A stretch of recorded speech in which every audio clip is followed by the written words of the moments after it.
എന്ന ബഹുമാനത്തിൻ്റെ സ്നേഹമുള്ളവർ, എൻ്റെ മേഖല ഞാൻ ഒരു കെമിസ്ട്രി അധ്യാപകനാണ്. ചെങ്ങന്നൂർ SN കോളേജിൽ എൻ്റെ വിഷയം കെമിസ്ട്രിയാണ്. ഞാൻ PhD ചെയ്തത് കെമിസ്ട്രിയിലാണ്. പക്ഷേ ഇവിടെ വെബിനാറിന് അവതരിപ്പിച്ചത് പാരമ്പര്യമായിട്ട് കുറച്ച് ജ്യോതിഷം പഠിച്ചിട്ടുണ്ട്. എൻ്റെ ആദ്യത്തെ ഗുരു എൻ്റെ അച്ഛനായിരുന്നു. അപ്പോൾ ജ്യോതിഷത്തിനകത്ത് നമുക്കറിയാം 3 സ്കന്ധങ്ങളുണ്ട്: ഗണിതം, സംഹിത, ഹോരാണ്. ഇതിൽ എനിക്ക് ഏറ്റവും ആകർഷകമായിട്ട് തോന്നിയിട്ടുള്ള ഗണിതമാണ്. അപ്പോൾ എൻ്റെ അച്ഛൻ കൂടുതലും പറഞ്ഞിട്ടുള്ള ഫലഭാഗങ്ങളാണ്. അപ്പോൾ ഗണിതം കൂടുതലായിട്ട് ഞാൻ ചോദിച്ചപ്പോഴത്തേക്ക് അച്ഛൻ അറിയാവുന്ന കുറേ കാര്യങ്ങൾ പറഞ്ഞു, ഇന്നത്തെ കാലത്ത് ഗണിതം കൈകാര്യം ചെയ്യുന്നവർ കുറവാണ്, പലരെയും ഒന്ന് അന്വേഷിച്ച് നോക്കൂ എന്ന് പറഞ്ഞു. ഞാൻ വടക്ക് മുതൽ തെക്ക് വരെ പലരോടും ജ്യോതിഷത്തിലെ ഗണിത പദ്ധതി, അപ്പോൾ ഗണിതം എന്ന് പറയുമ്പോൾ അവർ ദശാകാലവും ലഗ്നം ഗണിക്കലും ഒക്കെ അവർ ഉദ്ദേശിച്ചത്. പക്ഷെ പഞ്ചാംഗ ഗണിതമാണ് ഞാൻ ഉദ്ദേശിച്ചത്. സൂര്യസ്ഫുടനം ഗണിക്കുക, മൗഢ്യം ഗണിക്കുക, ഗ്രഹണം ഗണിക്കുക, ഇതൊക്കെയാണ് ഉദ്ദേശിച്ചത്. ഇത് പഠിപ്പിച്ചു തരുന്ന ആരും ഉണ്ടായിരുന്നില്ല. ഞാൻ പിന്നെ അച്ഛൻ്റെ അടുത്ത് ചോദിച്ചു, പിന്നെ ആരുടെ അടുത്താണ് പോകേണ്ടതെന്ന് വെച്ചപ്പോൾ എനിക്ക് അച്ഛൻ പേര് പറഞ്ഞത് ഡോക്ടർ ബാലകൃഷ്ണ വാര്യർ സാറാണ്. അദ്ദേഹമാണ് തിരുവിതാംകൂറിലേക്ക് പഞ്ചാംഗം ഗണിക്കുന്നത്. മാത്രമല്ല, എനിക്ക് തോന്നുന്നു കേരള ഗവൺമെൻറ്റിൻ്റെ കലണ്ടറും അദ്ദേഹം തന്നെയാണ് സെറ്റ് ചെയ്യുന്നത്.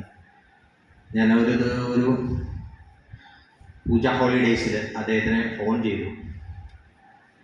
ഫോൺ നമ്പർ തപ്പിയെടുത്ത് അദ്ദേഹത്തിന് ഫോൺ ചെയ്തിട്ട് ഞാൻ ചോദിച്ചു, എനിക്ക് ഗണിതം പഠിക്കാൻ താല്പര്യമുണ്ട്, പഞ്ചാംഗ ഗണിതമാണ് പഠിക്കേണ്ടത് എന്ന് പറഞ്ഞു.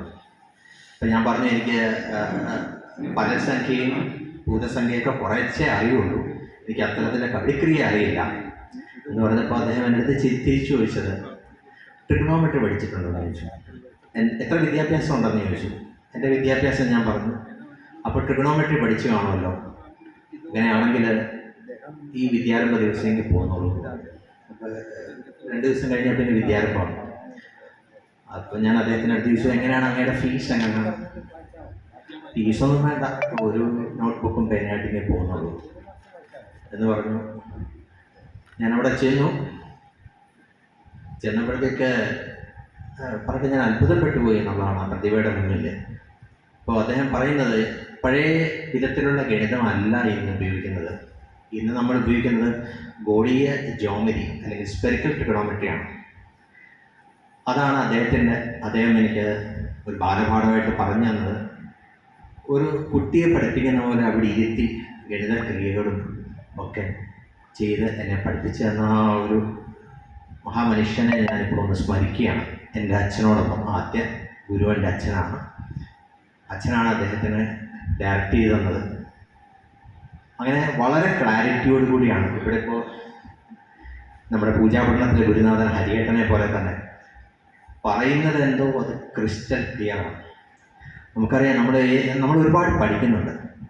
ഞാനും നിങ്ങളും നമ്മുടെ വരുന്ന തലമുറയൊക്കെ ഒരുപാട് പഠിക്കുന്നുണ്ട്. പക്ഷെ അവരുടെ പ്രശ്നം എന്താണെന്ന് വെച്ചാൽ അവർക്ക് ക്ലാരിറ്റി ഇല്ല. നമ്മൾ കോൺഫിഡൻസ് ഉണ്ട്, പക്ഷേ ക്ലാരിറ്റി ഇല്ല. Confidence without clarity is A disaster എന്ന് പറയാറുണ്ട്. അതാണ് നമ്മുടെ ഇന്നത്തെ കുട്ടികൾ ഫേസ് ചെയ്യുന്നത്. ഇപ്പോൾ പൂജ നടത്തുന്നവരാണെങ്കിലും പല തന്ത്രിമാരുടെ ഞാൻ ചോദിച്ചിട്ടുണ്ട്, പൂജ പഠിപ്പിച്ചു തരാമോ, ചെറിയ രീതിയിൽ പഠിപ്പിച്ചു തന്നാൽ മതി. അപ്പോൾ അവർ പറയുന്നത്, ഞങ്ങൾ കഴിക്കും, നന്നായിട്ട് കഴിക്കുകയൊക്കെ എനിക്കറിയാം, പക്ഷെ പറഞ്ഞു കൊടുക്കാൻ അറിയില്ല. അപ്പോൾ ശരിക്കും പറഞ്ഞാൽ ഒരു നല്ല ഗുരുനാഥൻ്റെ അഭാവമാണ് നമ്മുടെ സമൂഹം ഫേസ് ചെയ്യുന്നതെന്നാണ് ഞാൻ മനസ്സിലാക്കുന്നത്. പക്ഷേ ഈ തന്ത്രസമാജത്തിൻ്റെ കൂട്ടായ്മയിലും TVSRCയുടെ കൂട്ടായ്മയിലൊക്കെ വന്നു കഴിഞ്ഞപ്പോൾ ധാരാളം പ്രതിഭകളെ കാണാനും അവരുടെ ക്ലാസ്സുകൾ കേൾക്കാനും ഒക്കെ പേരെടുത്ത് പറയേണ്ടത് ഹരിയേട്ടൻ, അതുപോലെ തന്നെ ഡോക്ടർ TP രാധാകൃഷ്ണൻ നമ്പൂതിരി, പിന്നെ ഉണ്ണീഷേട്ടൻ, ഇതുപോലെ ധാരാളം ആളുകളുടെ ക്ലാസ് കേട്ടപ്പോൾ അറിവുള്ളവരൊക്കെ ഉണ്ട് അവിടെ ഇവിടെയും മാളങ്ങളിൽ പതുങ്ങിയിരിക്കുകയാണ്. പക്ഷേ ബാക്കിയുള്ളവർ പേരിനും പ്രശസ്തിക്കും വേണ്ടി, അവരെ കുറ്റം പറയുന്നതല്ല, പേരിനും പ്രശസ്തിക്കും വേണ്ടി മാത്രം ഇങ്ങനെ ആളുകൾ പ്രത്യക്ഷപ്പെട്ട് കാണാറുണ്ട്. പക്ഷെ നമ്മൾ അവരോടൊരു സംശയം ചോദിക്കുമ്പോൾ അത് അവരുടെ തെറ്റായിരിക്കണം എന്നില്ല, അവരെ ഞാൻ കുറ്റപ്പെടുത്തുന്നതുമല്ല, അവർക്കത് പറഞ്ഞു തരാനുള്ള ഒരു വിഷമമായിരിക്കും. പറഞ്ഞു കൊടുക്കുക എന്നുള്ളത് വലിയൊരു കാര്യമാണ്. കാരണം ഏത് സംസ്കാരവും നിലനിൽക്കുന്നത് അത് അടുത്ത തലമുറയിലേക്ക് വേണ്ട രീതിയിൽ പകർന്നു കൊടുക്കുന്നുണ്ട്. ട്രാൻസ്ഫർ ഓഫ് നോളജ് എന്ന് പറയും. ആ ട്രാൻസ്ഫർ ഓഫ് നോളജ് എനിക്ക് തോന്നുന്നത് ഈ നമ്മുടെ നമ്പൂതിരി സമുദായത്തിന് വന്നിട്ടുള്ള ച്യുതികളിൽ ഏറ്റവും ആദ്യത്തെ പ്രഥമമായി കൗണ്ട് ചെയ്യേണ്ടത് ഈ ട്രാൻസ്ഫർ ഓഫ് നോളജ് എന്ന് പറയുന്നത് ശരിയായിട്ടില്ല എന്നാണ് വ്യക്തിപരമായി എനിക്ക് തോന്നിയിട്ടുള്ളത്. ആധികാരികമായിട്ട് പറയാൻ ഞാൻ ആളല്ല, പക്ഷെ വ്യക്തിപരമായി എനിക്ക് തോന്നിയിട്ടുള്ളതാണ്. വേണ്ട കാര്യങ്ങൾ വേണ്ട വിധത്തിൽ വേണ്ടതുപോലെ പറഞ്ഞു കൊടുക്കാൻ ഉള്ള മഹാത്മാക്കൾ കുറഞ്ഞു വരുന്നു എന്നുള്ളതാണ് ഞാൻ മനസ്സിലാക്കുന്ന ഒരു പോരായ്മ. ഇനി ഞാൻ അന്ന് പ്രസൻറ്റ് ചെയ്തത് ജ്യോതിഷത്തിൽ നമ്മൾ പറയാറുണ്ട് ദൃക്സിദ്ധമാണ് എല്ലാം പറയുന്നത്. ഗണിച്ച് വെക്കൽ മാത്രമല്ല, ഒരു സൂര്യോദയം ഗണിച്ച് വെച്ച് കഴിഞ്ഞാൽ സൂര്യൻ ഉദിക്കുന്നുണ്ടോ എന്ന് നോക്കണം, ആകാശത്ത് നോക്കണം, അല്ലെങ്കിൽ ഒരു ഉച്ച കഴിയുന്നുണ്ട്, ഒരു ഗ്രഹം നമ്മുടെ തലയ്ക്ക് മുകളിലൂടെ പാസ് ചെയ്യുന്ന സമയമുണ്ട്, അത് നമ്മൾ ഗണിച്ചു കഴിഞ്ഞാൽ ആ സമയത്ത് പാസ് ചെയ്യുന്നുണ്ടോ എന്ന് നമ്മൾ കണ്ടുപിടിക്കണം. ഇങ്ങനെ ഗണിച്ച് വെച്ചിട്ട് കണ്ടുപിടിക്കുന്ന രീതിയാണ് നമ്മൾ ദൃക്സിദ്ധം എന്ന് പറയുന്നത്. അപ്പോൾ ദൃക്സിദ്ധം അല്ലാതെ വന്നിട്ടുണ്ടെങ്കിൽ, നമ്മൾ ഗണിക്കുന്നതും കാണുന്നതും തമ്മിൽ വ്യത്യാസമുണ്ടെങ്കിൽ നമ്മളതിന് വേണ്ട ബീജ സംസ്കാരങ്ങൾ ചെയ്യണം, അത് കറക്ഷൻസ് ചെയ്യണം. ഈ കറക്ഷൻസ് ഇന്ന് ആളുകൾ മനസ്സിലാക്കിയിരിക്കുന്നത് അതിന് ഒരുപാട് പോരായ്മകളുണ്ട്. അപ്പം ഇന്ന് മിക്കവാറും ചെയ്യുന്നത് സ്പെറിക്കൽ ട്രിഗണോമെട്രി ഡയറക്റ്റായിട്ട് അപ്ലൈ ചെയ്തിട്ട് അതിലൊരുപാട് ക്രിയകൾ കറക്ഷൻസ് ആഡ് ചെയ്താണ് ഇന്ന് കാണുന്ന പഞ്ചാംഗങ്ങൾ ഉണ്ടാക്കുന്നത്. അത് വളരെ സയൻറ്റിഫിക്കുമാണ്. ശാസ്ത്രീയം എന്നുള്ള വാക്കല്ല ഞാൻ ഉപയോഗിച്ചത്, സയൻറ്റിഫിക്കാണ്. അത് സയൻസ് തന്നെയാണ്, കൃത്യമായി ഗണിച്ച് കിട്ടുന്നതാണ്. അത് ഉപയോഗിക്കുന്ന ശാസ്ത്രശാഖ എന്ന് പറഞ്ഞാൽ സ്പെറിക്കൽ ട്രിഗണോമെട്രി. അപ്പോൾ സ്പെറിക്കൽ ട്രിഗണോമെട്രി വെച്ച് ഒരു സൂര്യോദയം കണ്ടു, അല്ലെങ്കിൽ കിഴക്ക് ഒരു നക്ഷത്രം ഉദിക്കുന്നു എന്ന് കണ്ടു. ഇത് നമ്മളങ്ങനെ കാണും, നമുക്ക് എപ്പോഴും ആകാശം കാണണമെന്നില്ല. അപ്പോൾ അതിന് ഒരു സോഫ്റ്റ്വെയറിൻ്റെ സഹായം ഞാൻ അന്ന് പ്രസൻറ്റ് ചെയ്ത സ്റ്റെല്ലേറിയം എന്ന് പറയുന്ന സോഫ്റ്റ്വെയറാണ്.